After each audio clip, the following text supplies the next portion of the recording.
শুভ সন্ধ্যা সুপ্রিয় দর্শক মণ্ডলী, সন্ধ্যার এই আড্ডাক্ষণে যুক্ত হয়েছি আমি মতিয়ারা মুক্তার। আজকের এই সান্ধ্যকালীন আড্ডায় আমাদের সাথে যুক্ত হয়েছেন দুজন মহীয়সী নারী, দুজন নারী নেত্রী এবং ভালো মা। আজকের অনুষ্ঠানের বিষয় মানবতায় নারীর অবদান। দর্শক মণ্ডলী, আমরা পরিচিত হয়ে নিচ্ছি আজকের সম্মানিত অতিথি মহোদয়দের সাথে। প্রথমে আমি পরিচয় করে দিচ্ছি আজকের অতিথি, কবি ও সংগঠক হুসনে আরা পুতুল। আপনি কেমন আছেন? আলহামদুলিল্লাহ ভালো। আপনি কেমন আছেন? আমি আছি আলহামদুলিল্লাহ ভালো। আমি ফিরবো আপনার কাছে, তার আগে আমাদের আজকের আর একজন সম্মানিত অতিথির সাথে পরিচয় হয়ে নিচ্ছি, যিনি একাধারে মানবাধিকার নেত্রী এবং ভালো একজন সংগঠক বটে, দীপা আক্তার। কেমন আছেন আপনি? আলহামদুলিল্লাহ আমিও ভালো আছি। আপনি কেমন আছেন? জি আছি, আমিও আলহামদুলিল্লাহ ভালো আছি। তো আমরা এই মুহূর্তে চলে যাচ্ছি আজকের আড্ডা,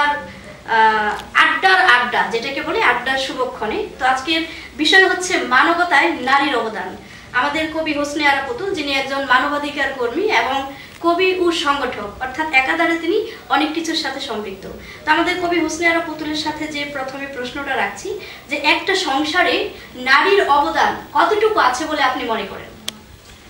আপনাকে অসংখ্য ধন্যবাদ অতি সুন্দর একটি প্রশ্ন করার জন্য। তো আমি যেটা বলবো যে আমাদের কবি গুরু বলেছেন, আমাকে একজন শিক্ষিত মা দাও, আমি তোমাকে একটা শিক্ষিত জাতি দেব।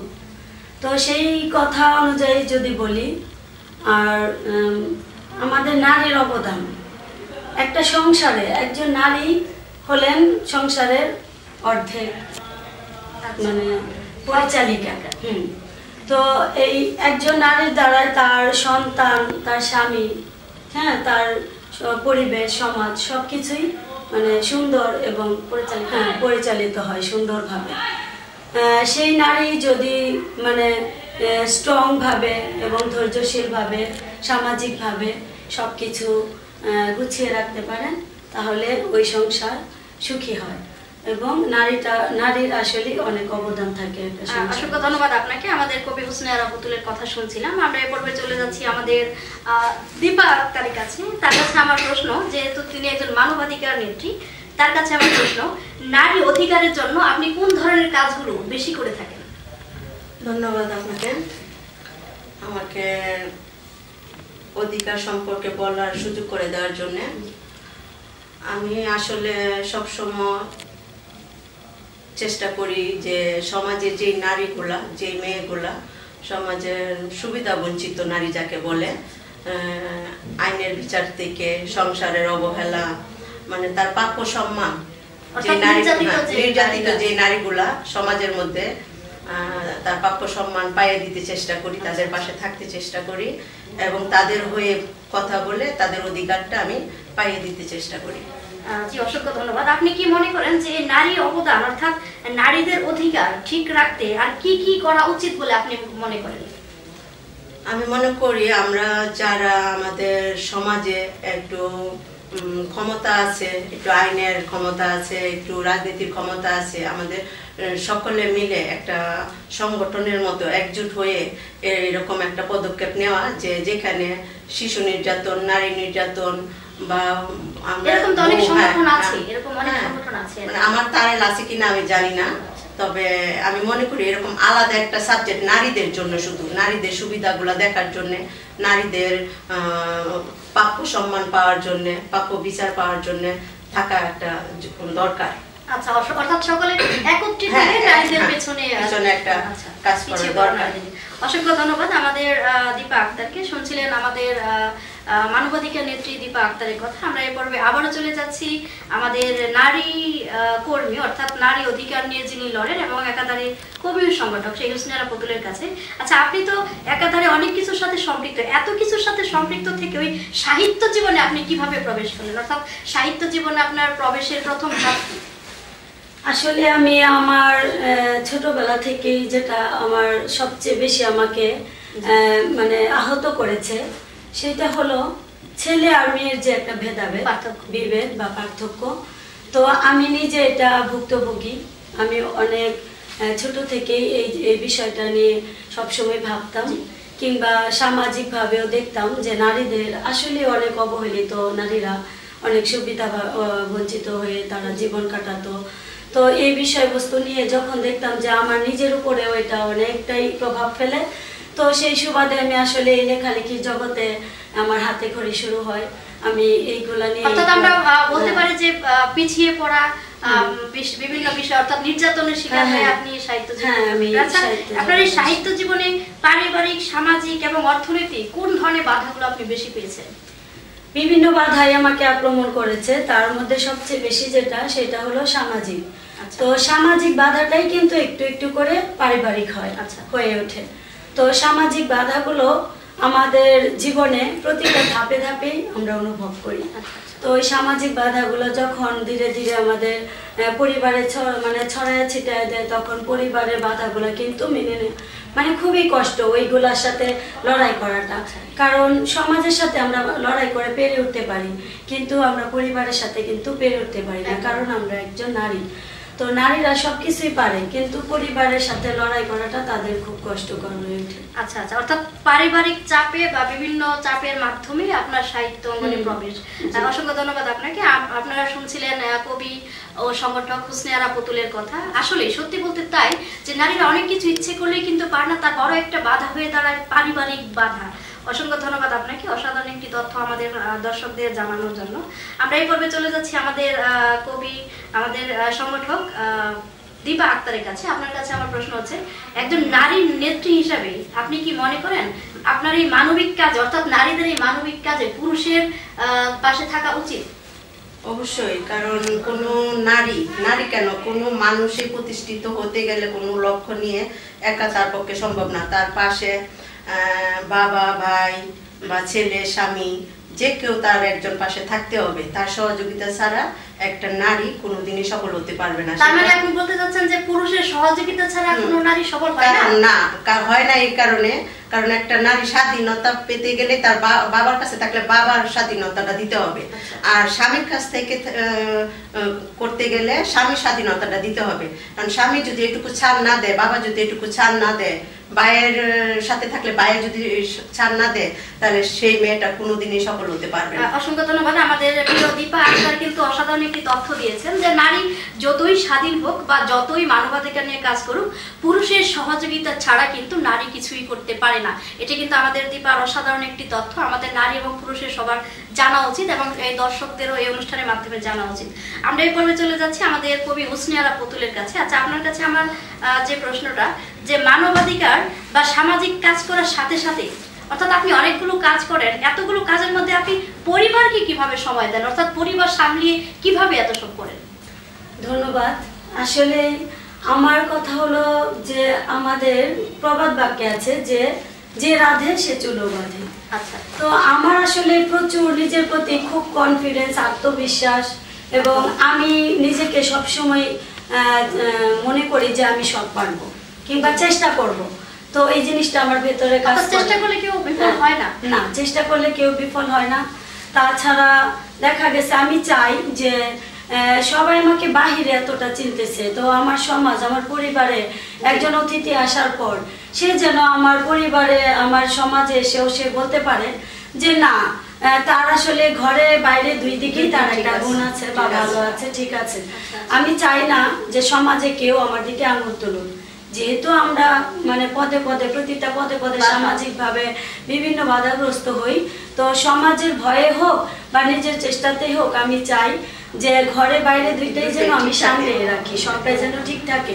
অর্থাৎ মানবাধিকার বা সামাজিক যে কোনো কাজ করার আগে পরিবারকে সামলানোর চেষ্টা করি, উচিত। অসংখ্য ধন্যবাদ। আমাদের কবি হোসনে আরা পুতুলের কথা শুনলাম। আমরা অনুষ্ঠানের একেবারেই শেষ পর্যায়ে চলে এসেছি। আজকের অনুষ্ঠানে যেহেতু আমরা শেষ পর্যায়ে চলে এসেছি, তারপরে আমাদের কিছু শেষ থেকে যায়, অর্থাৎ শেষ হয়ে যাওয়ার হয় না শেষ।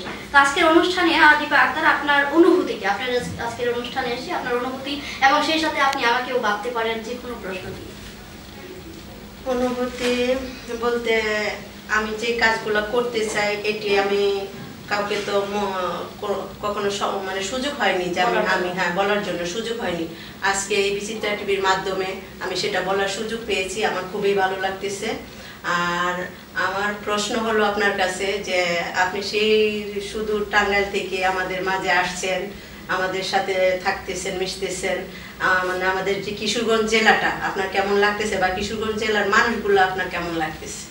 অসাধারণ একটি প্রশ্ন রেখেছেন, আমাকে বেঁধেছেন। আমি এই বাধা থেকে আসলে আমাদের মানবাধিকার নেত্রী দীপা আক্তার কিন্তু আমাকে একটা প্রশ্ন দিয়ে বেঁধেছেন। আমি আসলে সেই প্রশ্নের বাঁধন থেকে ছুটতে চাচ্ছি না, কারণ এই ক্ষণস্থায়ী দুনিয়ায় আমি চাই প্রেমটা দীর্ঘস্থায়ী হোক।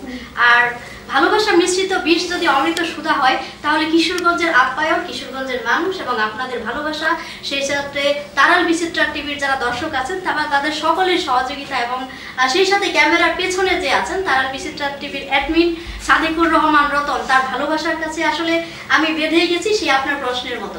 অসংখ্য ধন্যবাদ আপনাকে। আমাদের অনুষ্ঠানের শেষ পর্যায়ে আমাদের কবি হুসনে আরা পুতুলের কাছে যে প্রশ্ন, যে আজকের অনুষ্ঠানে আপনার প্রতিক্রিয়া অর্থাৎ অনুভূতি কি, এবং সেই সাথে আমাকেও বাধার সুযোগ দিচ্ছি আপনাকে। অসংখ্য ধন্যবাদ। তো আমি যে অনুভূতিটা বলতে চাই সেটা হলো, আমরা নারীরা যতটাই মানে নিজেকে পরিচিতি করি বা যতটাই সমাজে পরিচিতি হই, তারপরও দেখা গেছে তাদের পেছনের একটা গল্প থাকে, যে গল্পটা কখনো কাউকে কখনো কাউকে বলা হয়ে ওঠে না, বা আমাদের সমাজ পরিবার সবাই কিন্তু আমাদের উপরে মানে উপরটা জানে, কিন্তু ভেতরের রহস্যটা কেউ জানে না, জানতে চায় না। তো আপনার কাছে অসংখ্য ধন্যবাদ যে সেই সুদূর থেকে টাঙ্গাইল থেকে আপনি মতিয়ারা মুক্তা, মাটির মা, যে কিনা আমাদের ভালোবাসার টানে আজকে আমাদের কাছে পাশে বসে আছেন। এবং আমার নিজেকে অনেক সৌভাগ্যবান মনে হচ্ছে যে আপনার মতো একজন ব্যক্তি আজকে আমাকে আমার পেছনের কিছুটা গল্প হলেও জনগণের সামনে তুলে ধরার চেষ্টা করেছেন। আর সেই জন্য আমি নিজেকে অনেক অনেক মানে আপনার কাছে আমি অনেক কৃতজ্ঞ, আর আমি নিজেকে অনেক সৌভাগ্যবান মনে করছি। আর আমার যেটা প্রশ্ন থাকবে, আপনি এই যে মহিষী একজন নারী, মাটির মা, মতিয়ারা মুক্তা, আপনার যে এত এত পদবী বা নিজেকে এই যে এত দূর নিয়ে আসলেন, এটা তো আমরা অবশ্যই অনুভব করি যে অনেক ত্যাগ সাধনা, এত কিছুর পর কিন্তু এইসব জায়গায় আমাদের পৌঁছাতে হয়। তো আমি চাই যে আপনারও পেছনে হয়তো গল্প আছে, অনেক ধরনের বাধা, আমি সেখান থেকে কিছু অংশ শুনতে চাই আপনার বিষয়ে। যেহেতু আমাদের অনুষ্ঠানটা আসলে একটি লিমিটের মধ্যে আসলে বেঁধে দিয়েছেন আমাদের সাদিকুর রহমান রতন, এই কাজটা আসলে মোটেই তার ঠিক হয়নি। আমাদের কিন্তু অনেক সময় দেওয়া দরকার ছিল, কারণ আমাদের অনেক কিছু বলার ছিল। অবশ্যই আমাদের সম্মানিত অতিথি যারা আছেন তারা আমার সাথে একমত হবেন। আপনি প্রশ্ন করেছেন যে আমার পেছনের গল্প, আসলে আপনি বলেছেন যে অনেক কিছু বলা হলেও তবু অনেক মানে কথা বা অনেক কিছু থেকেই যায়। সেক্ষেত্রে আমি বলছি যে কলঙ্কের কাঁটা যদি না বিঁধিল গায়ে, প্রেমের কি স্বাদ আছে বলো। তো মতিয়ারা মুক্তা একটা কলঙ্ক থেকে মাটির মা রূপে জন্ম নিয়েছে। আর আমি আমাদের সম্মানিত অতিথি যারা আছেন তাদেরকেও বলছি যে কলঙ্ক দেখে আপনারা পিছিয়ে যাবেন না, কলঙ্ককে অলঙ্কার হিসাবে নিয়ে হতে পারবেন আপনারাও একজন মাটির মা। সম্মানিত অতিথি মহোদয়, আপনাদের অসংখ্য ধন্যবাদ, আপনারা আমাদের স্টুডিওতে এসেছিলেন। আজকের অনুষ্ঠানের বিষয় ছিল মানবতায় নারীর অবদান। আমাদের সম্মানিত অতিথি দীপা আক্তার এবং হুসনে আরা পুতুল, আপনাদের দুজনকে আমি একটু বিপদে ফেলতে যাচ্ছি অনুষ্ঠানের শেষ পর্যায়ে। সেটা হচ্ছে আপনারা দুজন দুজনকে খুব ভালো করে চেনেন, ভালোভাবে জানেন, এবং আপনাদের অনুভূতিগুলো আপনারা অনেকে জানেন না বা দুজন দুজনকে শেয়ার করে নেন। সেক্ষেত্রে আমি কবি হুসনে আরা পুতুলকে বলছি যে আমাদের দীপা আক্তারের একটি ভালো দিক তুলে ধরুন। সংক্ষেপে ভালো দিক যেটা, আসলে সে উপরে অনেক রাগী কিন্তু ভেতরে খুব শান্তশিষ্ট। অসংখ্য ধন্যবাদ আপনাকে। এই পর্বে আমরা জানতে চাচ্ছি তার একটি মন্দ দিক তুলে ধরুন। মন্দ দিক এটাই যে আসলে সে অতিরিক্ত রাগী, অর্থাৎ সে রেগে গেলে একটাই কারণ, সে রেগে গেলে ইচ্ছে করলে আমার ভালোবাসা ব্যক্তিটিকেও মাথা ফাটিয়ে দিতে পারে। আচ্ছা, এই একই প্রশ্ন যদি আমি আপনাকেও করি যে আমাদের কবি হুসনে আরা পুতুলের একটি মন্দ দিক তুলে ধরুন, কোন দিকটা আপনার খুব খারাপ লাগে, মানে যেটা আপনি ওকে সংশোধন হতে বলেন, যে এটা ওর সংশোধন হওয়া উচিত আপনার দৃষ্টিতে। যে অনুষ্ঠান মানে যে কথাটা আপনি পুতুলকে কখনো বলেননি, এই অনুষ্ঠানের মাধ্যমে আপনি বলে দেন পুতুলকে যে আপনার এই কাজটা আমার মন্দ লাগে। মন্দ দিকটা হলো পুতুল সবাইকে বিশ্বাস করে, সবাইকে ভালোবাসে। আমি চাইবো পুতুল এই অভ্যাসটা চেঞ্জ করুক, যে সবাইকে বিশ্বাস করে কষ্ট পাওয়ার কোনো দরকার নেই। বিশ্বাস করো তাকে যে তোমাকে বুঝবে, তোমার পাশে থাকবে। আচ্ছা, কবিদের আদৌ কেউ বুঝে এরকম কোনো ইতিহাস নেই আমাদের দীপা আক্তারের। আচ্ছা, আমরা তার মন্দ দিকটা এবং কিছু সাজেশন আমরা পুতুলকে দিলাম, সেক্ষেত্রে ওর একটি ভালো দিক তুলে দিলাম যেটা জেনে আমরা পুতুলকে আরো বেশি ভালোবাসতে পারি। ও ছোট্ট করে বললে এটাই বলবো আমি, ও খুব সহজ সরল মনের মানুষ এবং খুব ভালো মনের মানুষ। বাহ, অসাধারণ। আমরা দুজনের ভালো এবং মন্দ দিক জানলাম, সেক্ষেত্রে আমি নিজেও একটু সংশোধন হয়ে গেলাম যে এরকমটা করা উচিত না, কিন্তু না করলে তো আমরা আসলে সাহিত্য অঙ্গনে প্রবেশ করতে পারবো না। আমাদের হোসনে আরা পুতুল হয়তো আমার সাথে একমত প্রকাশ করবেন। তো আজকের অনুষ্ঠানের বিষয় ছিল মানবতায় নারীর অবদান। আমরা যতটুকু পেরেছি সম্মানিত অতিথি কবি হোসনে আরা পুতুল এবং মানবাধিকার নেত্রী দীপা আক্তারের কাছ থেকে আপনাদের দর্শকদের প্রতিক্রিয়া অর্থাৎ অনুভূতি আমাদের জানাতে পারেন। সেই সাথে আমাদের এই তারার বিচিত্রা টিভির সাথে থাকুন, সাবস্ক্রাইব করুন এবং লাইক শেয়ার করে আমাদের পাশে থাকুন। সেই সাথে ক্যামেরার পেছনে যিনি ছিলেন তারার বিচিত্রা টিভির অ্যাডমিন সাংবাদিক সাদেকুর রহমান রতন, তাকেও ধন্যবাদ জানাচ্ছি আমাদের একটি অসাধারণ অনুষ্ঠানের সুযোগ করে দেওয়ার জন্য। ধন্যবাদ আপনাকে আমাদের স্টুডিওতে আসার জন্য এবং আপনাকেও ধন্যবাদ। তারার বিচিত্রা টিভির কলাকৌশলী যারা আছেন সবাইকে। আল্লাহ হাফেজ।